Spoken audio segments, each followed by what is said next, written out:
We're very excited. Look, Josh and ownership have been behind Doc and the front office, 100 to do whatever it takes to put us in the position to as Doc says, be the winner, win the last game of the season. Um, we've all worked tirelessly. I'd like to also thank Ben and Seth and Andre um, for their contributions. Doc and the coaching staff and the players have put us in a spot where, as we make this trade, we are well positioned to go on a run, and a run that hopefully excites the city of Philadelphia. Um, with Paul, he's someone Paul knows that we were talking to this offseason and hoping to acquire. So it took us a little time, but we're really excited about what he can bring. He's a very versatile player. And then as Doc said a couple days ago, when he was looking at the team, we've been looking for a player with a particular set of skills that he's developed over his career and James Harden. So having an MVP and then a guy who's on pace to probably be the MVP if he can keep it up, is really exciting. All the hard work happens from here. We haven't accomplished anything yet, and I love that that Doc's as a champion, is here to lead us. So turn it over to questions. Oh, Doc, sorry, my bad.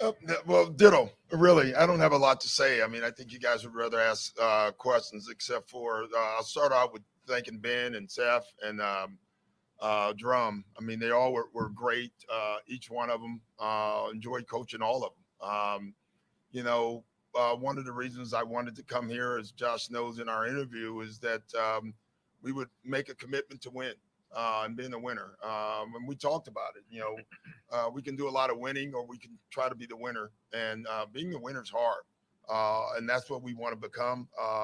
And that's why we make trades like this, going out and getting Paul and James. We want the opportunity to be the winner. And we believe that this trade does that. Thanks, guys. We'll start with Keith for questioning, then John and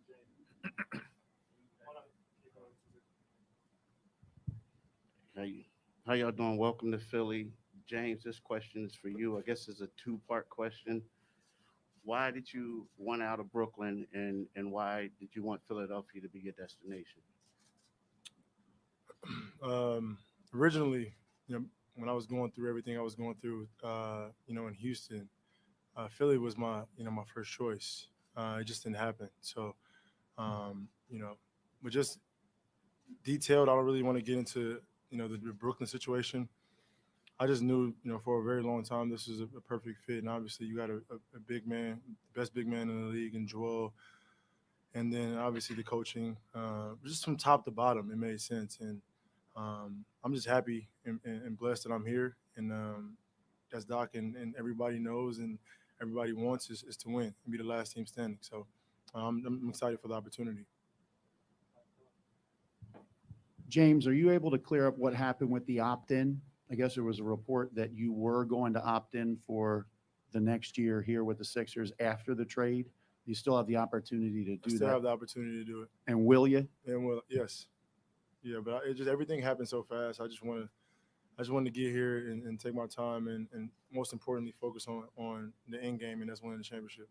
And what can Joel Embiid do for your game, and what can you do for Joel's game? I think we complement each other. Obviously the whole world knows how great Joel's been playing. Not just scoring the basketball, but rebounding. He got a triple-double last game. Just like his presence alone is unbelievable. And I feel like I'm the same way as far as, making my teammates better and doing different things that impact the game at the highest level. And then we have a great core of guys that can help with that. So, I wish I was playing tonight, but, just take my time and after the break, we'll get things going. Jamie Apodi from 6ABC back here. You haven't stepped on the court yet, but before you even were in Philadelphia, your jersey sold out at the arena in less than an hour. There was a billboard touting "Welcome the Beard." How has that reception made you feel, and how do you feel about playing in front of these fans? These fans is probably the best fans in the NBA. You know, a lot of teams say that, a lot of organizations say that, you know, a lot of fan bases say that, but like ride or die, like probably the best fans in the NBA. And I'm just happy that they're on my side and I'm not getting booed, booed as the opposing team. But I'm excited, man. Just the love, the atmosphere, just, you know, going to that arena, it's gonna be something special.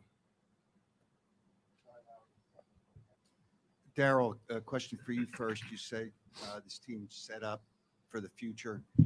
And the way I understand it, with this trade and other trades, you cannot use a first-round draft pick till 2029. Is that correct? Because you can't trade two number ones in a row with the way you have them spread out.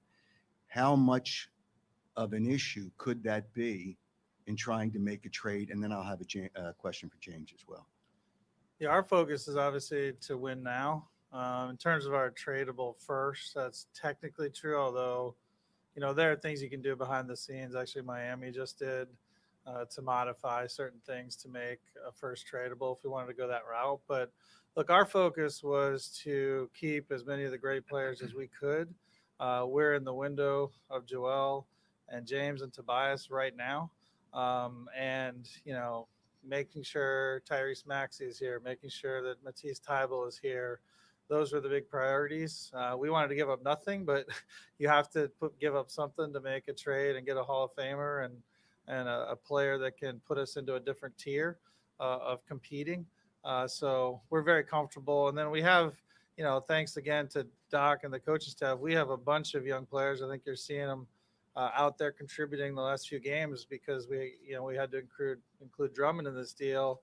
You know, Paul Reed's come in and done a nice job. Isaiah Joe's come in. Shake Milton's a young player. So we have a lot of things that are both putting us in a position to win now, but also, you know, players who are still on their improvement curve. Obviously, Maxey being the one and the most extreme. So we're very comfortable where we're at now and going forward. James, just to follow up on Keith's question about coming here, it's 3 teams now in 14 months. Can you explain the thoughts behind that and why it's so many in such a short period of time? I mean, it wasn't planned like this. 14 months ago, I didn't see myself in 3 different teams, but we are what we are here today, and I'm happy. Last year has been a lot of ups and downs, you know, a lot of stress, but whatever, that's in the past. I'm excited. I'm healthy, and you know, it's an opportunity of a lifetime. To echo something James said, when I spoke to Sean Marks over the past, you know, week primarily, and a little bit before that, like I felt like it should have been a 3-team deal originally.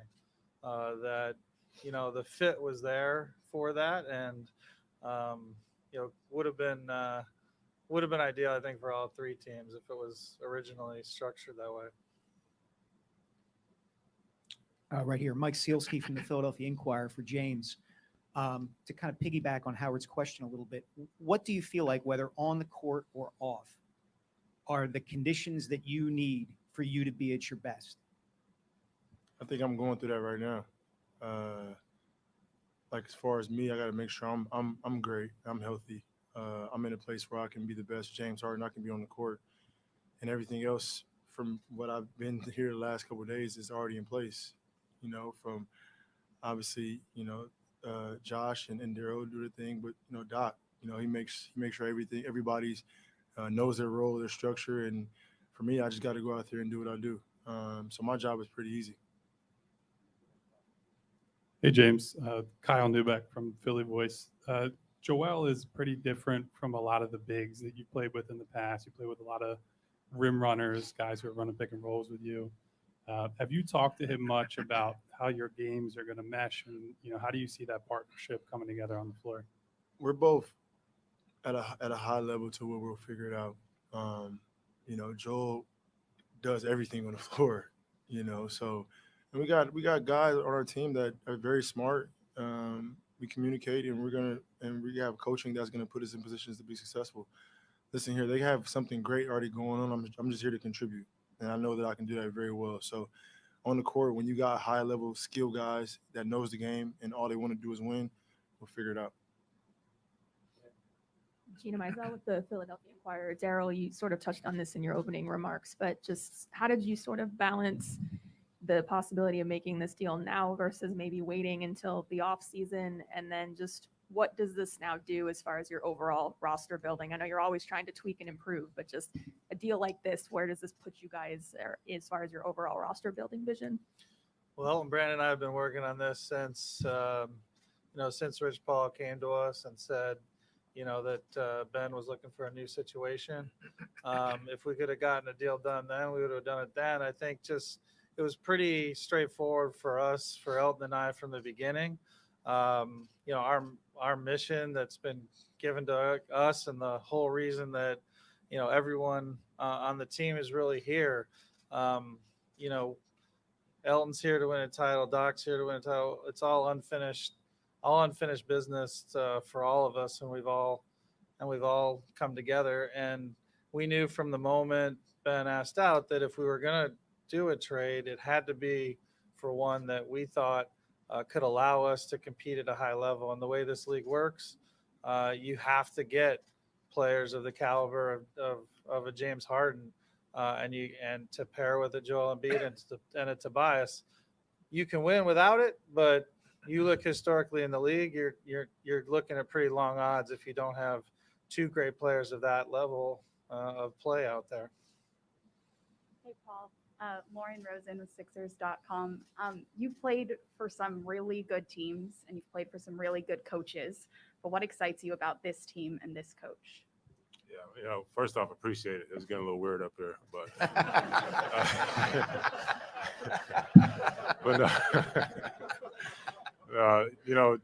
the culture, just coming into practice, yesterday, and seeing the joy on the guy's face and seeing how together everybody is and seeing the energy in the building.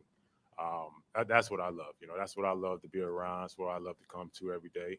And being on those good teams in the past that I've been on, all had that same energy. And coming here, man, with the talent and the players and the coaching staff, and organization mixed with that energy and talent, it's unbelievable. Paul Hudrick, Liberty Ballers. For James, Tyrese Maxey has really developed a really big role here. I guess, what have you seen from him going up against him, and how do you see your games meshing together? Well, he's had an opportunity this year because of the circumstances, but his confidence is just going off the roof. Like his attack, he's always on attack, and then obviously his 3-point shooting is extremely improved. But that right there is overall, entire game is just improved, and I think his aggressive mentality to get to the basket, to knock down the shot when he's open, it explains it all. Obviously then he's surrounded by really good players, and then the MVP of this year to make his job a lot easier. And that's where I'm coming in, to talk to him, to help him as many ways as I can. But he's been doing an unbelievable job, and he's only going to continue to get better. This is for Josh. When you bought the team 11, 12 years ago, the big first move was Andrew Bynum, and that didn't work. Then you had Sam come in and deconstruct and reconstruct with a bunch of draft picks. That kind of didn't work. Then you had Jimmy and Tobias. That hadn't worked. And then you had bully ball of Al Horford.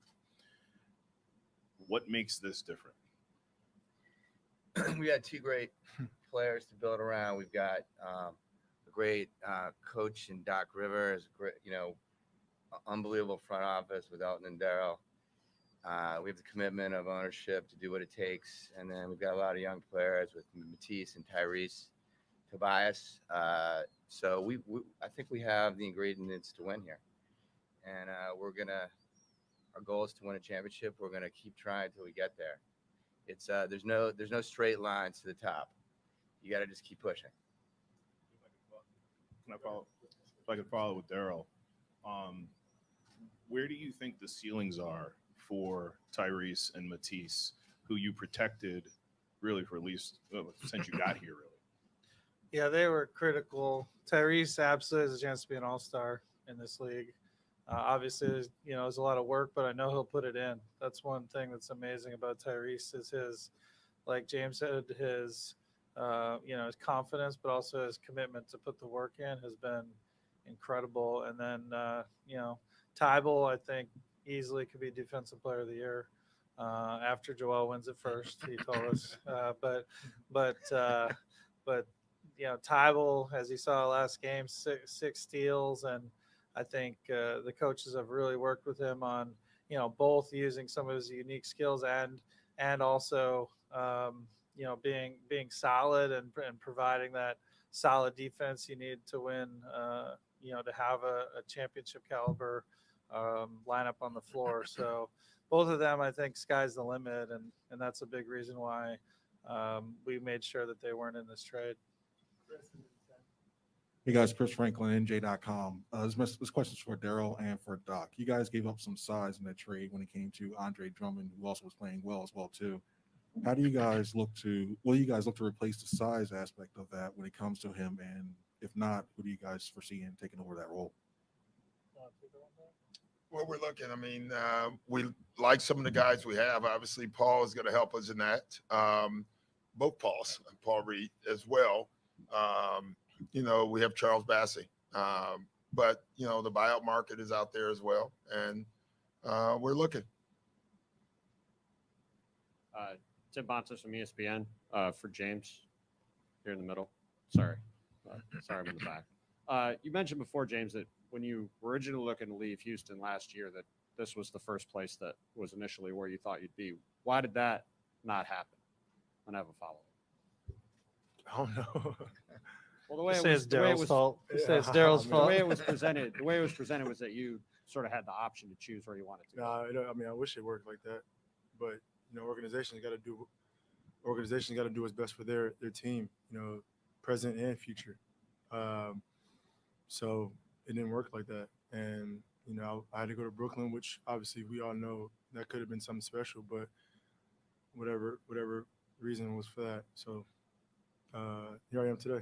And to that second point, is the uncertainty around Kyrie's situation this year, did that play a part in how things developed over the past couple of months for you? Very minimal, honestly. Like, obviously, me and Kai are really good friends. Whatever he was going through or is still going through, that's his personal preference. But it definitely did impact the team because originally, obviously, me, Kyrie, and KD on the court, and winning covers up a lot of that stuff. But it was unfortunate that we played 16 games out of whatever it was, and it is what it is. But this is here in Philly is an opportunity that I'm looking forward to. Hey, James. Noah Levick, NBC Sports Philadelphia. Doc told us a few days ago you've reached out to him previously about wanting him to be your coach. Why did you do that, and what are your expectations of playing for him? One of the best coaches to ever coach the game of basketball. Like, why wouldn't I want to be led by that? I've been doing it for a very long time, but he was doing it way longer than me, and he's experienced way more than me. And as the player that I am, I still need to learn. I still need to be helped and taught and be put in a position to be successful. So why not? Kai Carlin over at Sixers Wire. James, we talked about Joel and Tyrese, but I'm just curious how you think you're going to be able to fit next to Tobias as well, just a guy, out on the perimeter. Tobias is the guy that can go get you 20 a night, and I feel like it's my job to get that out of him. He's very versatile as well, so just my job is to help be the leader, man, push guys and get that swagger out of guys every single night, because ultimately that's going to help us get to the end goal, and that's to win a championship. So we all know how great of a talent Tobias is, but it's my job to help him with that and from top to bottom. Right here, Jay. How is your physical conditioning right now as far as like being able to play in a game? How does your hamstring feel? And are you kind of on board with, we've been told you won't, play until after the All-Star break. Was that, I guess, a collaborative decision? Yeah. So hamstring feels really good. Just doing a lot of strengthening work right now. Definitely was a collaborative decision on, after the break, making sure we're a full go. Like, uphill is the only way we can go. And then my conditioning is great. I've been doing a lot of running, a lot of sprints, a lot of treadmill work, strength and conditioning. But it's nothing like basketball conditioning, playing 5-on-5 and pick and rolls and getting hit, things like that. So that's something that I got to incorporate. But overall, my body feels great. James, talked a lot about, we've heard the word championship being thrown around here for the last half hour. Pairing you and Joel, do you see that being possible? I'm sure you see that being possible this year. Hell what will yeah. it take to make it happen? Was that a hell yeah? Hell yeah.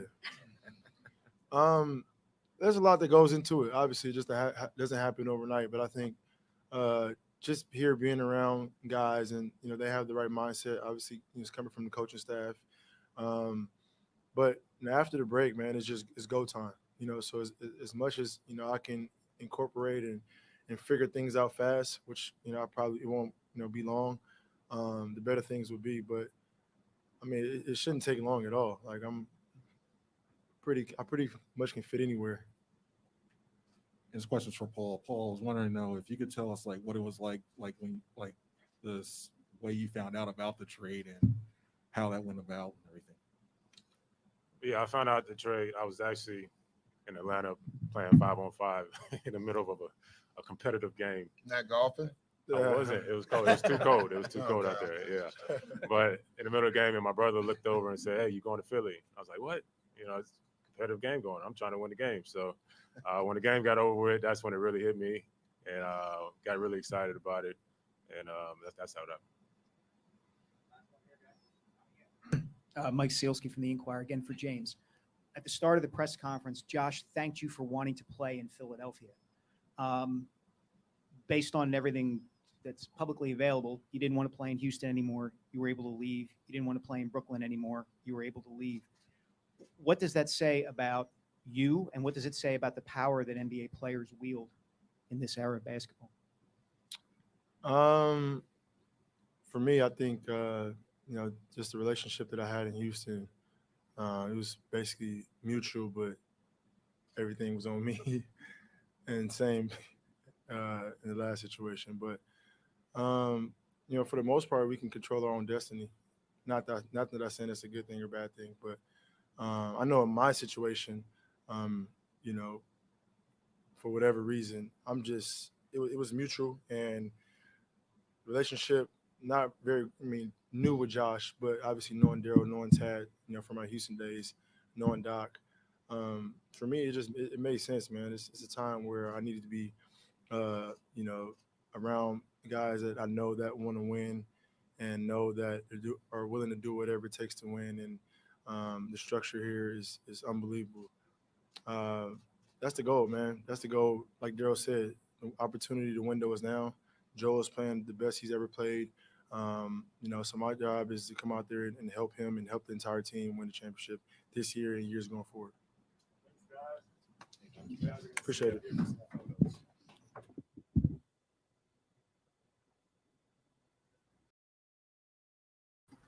All right, guys, that was the James Harden introductory press conference. Quick recap before we shut it down.